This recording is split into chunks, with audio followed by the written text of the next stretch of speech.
Do you put your whiskey glasses in the cabinet with your regular cups like an animal?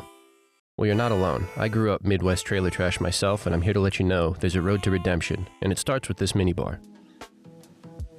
Today we're revisiting the first video I've ever put on this channel, but a newer version of it with drawings and commentary. So pull a lawn chair up to that kitchen table and lock in, and hopefully by the end of the video you jump a tax bracket or two.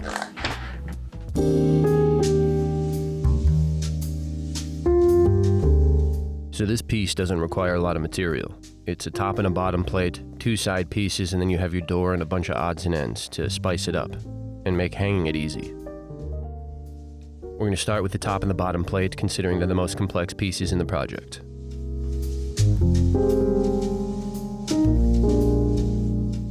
Here I have a template. It has the holes for the brass rods in the front that are decorative, and it has the shape for the track that runs around both of the pieces for the door to slide in.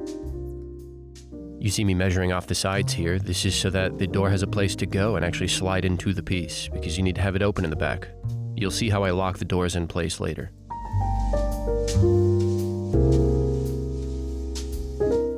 This whole project will be done with a 3/8 inch pattern bit. It has a 1/4 inch shank on it, and it pairs lovely with this DeWalt battery-powered router. Big fan of this thing. It's got a great light. It's pretty lightweight.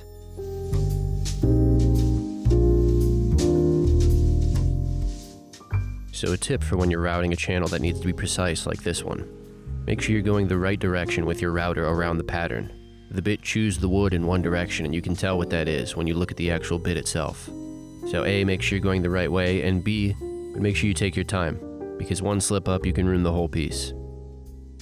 Also, put a little planning into where you're going to clamp this, so you can get nice long runs done at once. You don't want to stop in the middle of a run that has to be precise because there's a clamp in the way.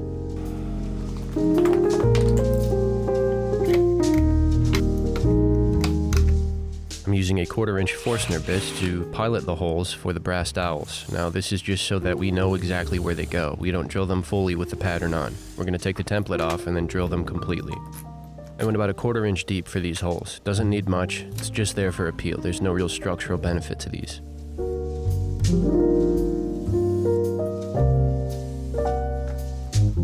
Here we're inlaying a light, which I've done on a lot of projects on this channel. There's a lot more complex, more sophisticated light systems you can use, but this one is the most attainable, and I want people to be able to replicate this if they want to. Now, if you're upset I accused you of being white trash in the intro of this video, just know I asked my father for an opening line, some ideas, and his suggestion was an unsavory joke about segregating the cups. Wasn't unsavory. Okay, well, you also suggested putting key rings on it, which is not a great combination, I think. Yeah, that's because you're a pussy. Beautiful, thank you. We're not doing this right now. You'll notice this piece of walnut's on the lighter side, and that's because I choose sapwood specifically for its diverse grain. It's not being used to make a chair or a table or something that's going to hold weight. So what it lacks in strength doesn't really matter. This is purely an aesthetic piece.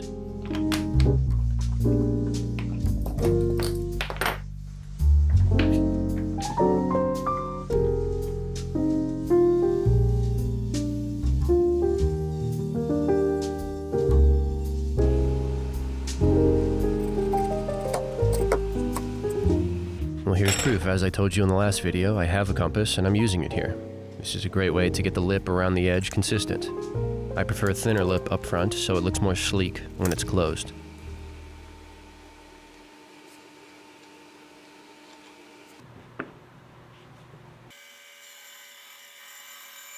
The blade on this bandsaw is too thick. It's 3/8 of an inch deep, so it's hard to make tight turns, so here you see me just nibbling away at this corner. I like to sand them in anyway, so it works.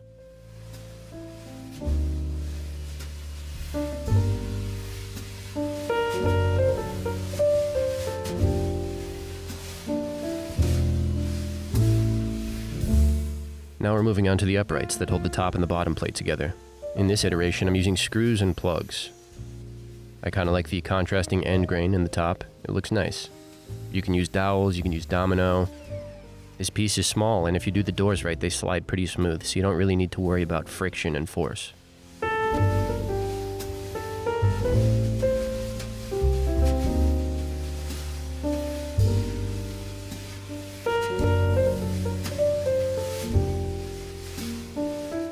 These brass dowels are strictly for curb appeal, but if gluing them in helps you sleep better at night, God bless you.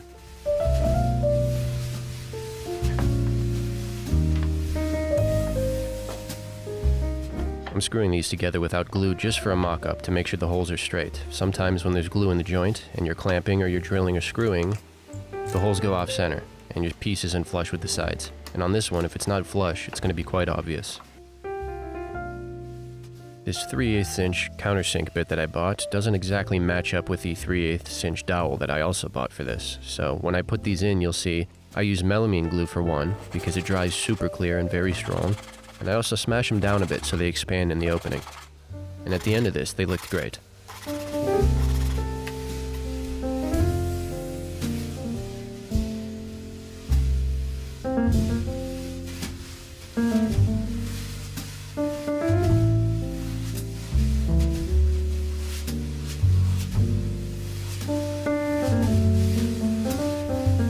Now that the most complicated part of this project is done, the carcass of the cabinet, we can move on to the tambour door.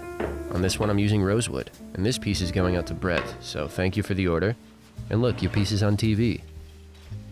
I unfortunately did the classic switcheroo where you push record and then you push stop recording when you want to record, so it didn't get me ripping these down, but you get to see me playing them at least. I mean, both of them are boring, so either way, I think you can grasp how these pieces get smaller. I like to put a bevel on the edges of any tambour slats. If you leave them flat, it kind of looks junky. There's weird gaps. Just doesn't look as good.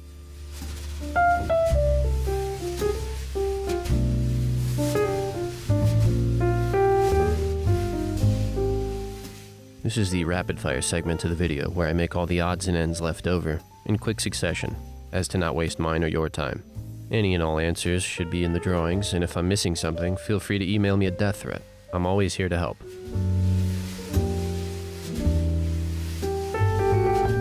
Now it's time to work out the pieces for actually hanging this on the wall. I'm going to go with a French cleat on this one because it's very simple and I want this to be easy for anyone who orders one or makes it themselves. When I cut this French cleat, I made the piece that you screw to the wall 3/16 thinner than the piece that's on the unit. That's so when the tambour slats slide by this French cleat, the screw or whatever you attach this to the wall with doesn't scrape the door.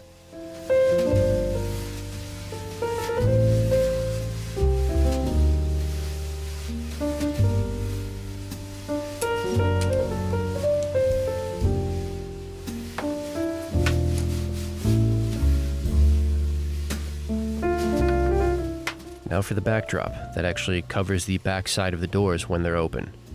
I use a metal mesh here. I have a big sheet of it, so that's what I've been using. You can use whatever you want in here. This is a very simple picture frame build. I like to bevel the back two corners, as you'll see. It helps the doors slide by. On one project, I put this panel too close to the back slot, and when the door slid by, it grabbed the leather and ended up tearing it away after a while. I also like to screw these together in case somebody pushes a glass through or pushes the back on it for some reason. It has some rigidity in those corners. You can do miters here, you can do whatever you want in these corners. This is just the way that I've always done it for rigidity.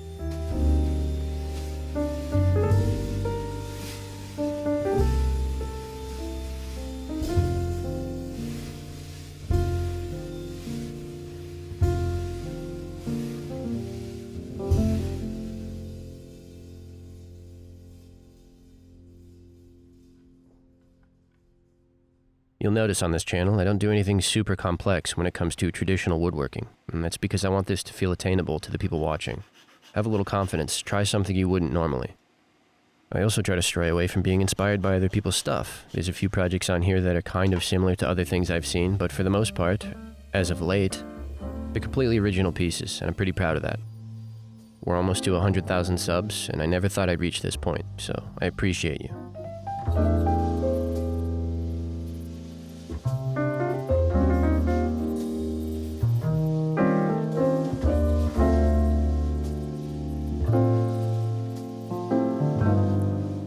I'm putting low-tack tape on these brass dowels to protect them from the finish. I don't know if it would look good with Rubio on these, but I don't want to experiment on this one.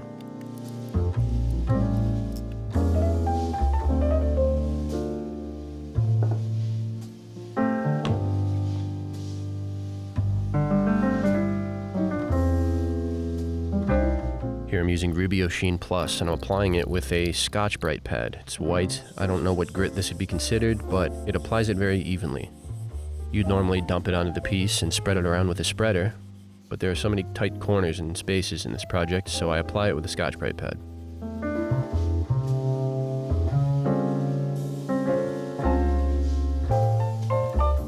If you've never used Rubio before, you have to wipe off every speck of finish, or it will show in the final product. And the last thing you need in a drunken slurry is to see yet another mistake that you've made.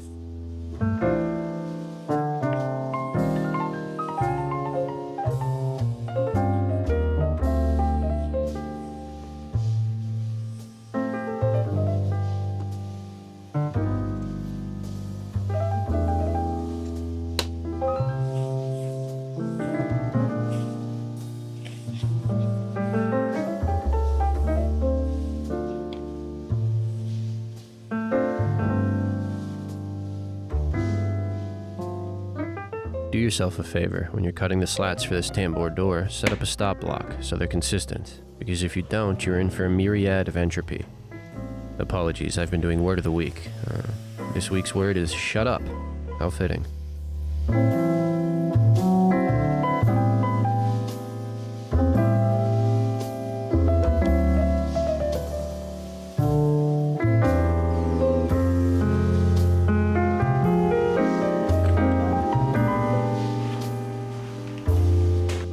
So now time for assembly. When you're putting the leather on the backs of your pieces, you need to make sure two things. That the tops and the bottoms of all the slats are perfectly flush with each other, and go down to one end and put a square on whatever you're using as a guide. And make sure it's square, because if it's not, you have a real challenge ahead of you.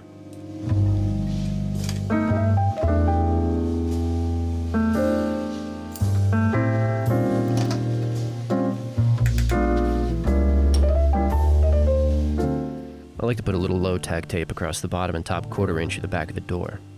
It's just going to help it stay clean and slide better when it's all assembled.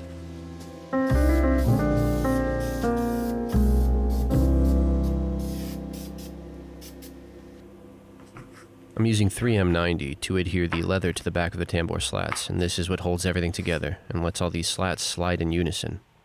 Make sure when you're applying an adhesive like this, you follow the instructions. This one says to spray it on 1 or 2 coats, and then let it tack up, and touch it with the back of your knuckle, and if it sticks, it's not dry enough yet.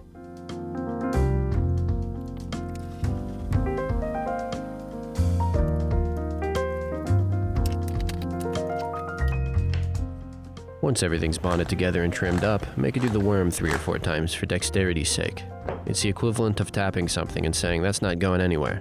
It's an extra safety measure, a precaution if you will.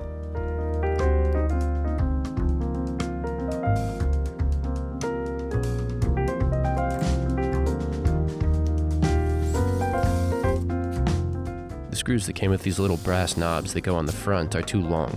These slats with the leather are combined 3/8 of an inch thick, and this screw I think was 3/4. So I took it to the sander, used a pair of pliers, and got it done. I like to thread the knob on as it's warm still from the sander. It heats it up, but if you thread the knob on while it's warm, it actually lets you manipulate the threads a little bit. So when it comes to the back panel with the metal mesh inside, I like to use clear caulk. This is showing up white here in the video, but it dries clear, and that just helps with any rattling. I also use staples to give it a rigid hold, and when all is said and done, I go back through with clear caulk and I put a nice bead over top of it when it's assembled. This part has no structural integrity, so pinning it in place is just fine, especially if you have a nice friction fit.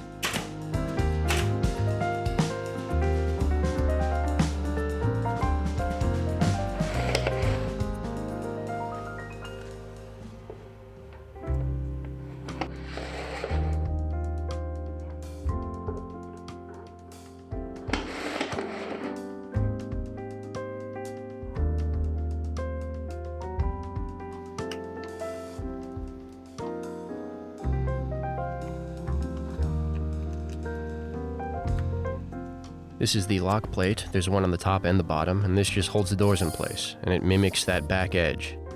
And for the final piece, we're attaching the French cleat. I'm using trim head screws here because of the adjustability and the rigidity of them. You can use nails and glue if you'd like, but I like to be able to take the doors out if anything happens down the road.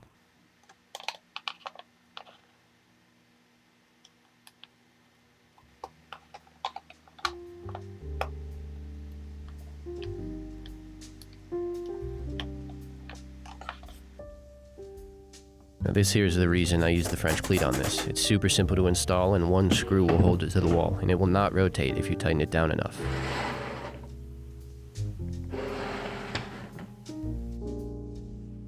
I got these whiskey glasses off of Amazon, along with a lot of things in this video, so if you're one of the people that lives for the high of getting an Amazon package, I mean, go down there and click a link. Whatever keeps the gun out of your mouth. I'm gonna shut up for a few seconds here so we can enjoy some of these shots. I'll be right back.